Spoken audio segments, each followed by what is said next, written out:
পানীৰ ভিতৰত কি হ'ল কেনেকৈ মেচিনেৰে ধান কাটি আছে।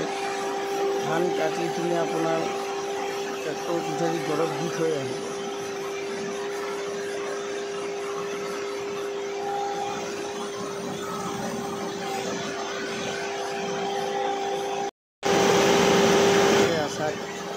ধান কাটি আছে, কাটাৰ পিছত আপোনাৰ ট্ৰেক্টৰত উঠাই দিব।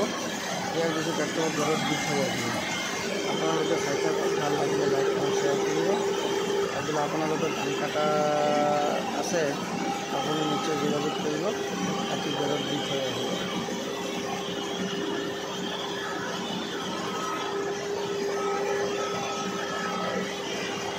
গাড়ী টেংকি ধান ফুল হৈ গৈছে। চাই থাকক, এতিয়া গাড়ী লৈ যাম। এয়া ট্ৰেক্টৰত ধান উঠাই দি আছে টেলাৰত, এতিয়া ঘৰত লৈ যাব ট্ৰেক্টৰে। আপোনালোকে চাই থাকক, ভাল লাগিব, লাইক আৰু শ্বেয়াৰ কৰিব।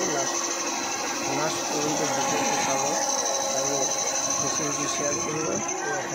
এতিয়া ট্ৰেক্টৰত দি আছে ধানখিনি, এতিয়া ট্ৰেক্টৰত ঘৰত ধানখিনি দি আহিব।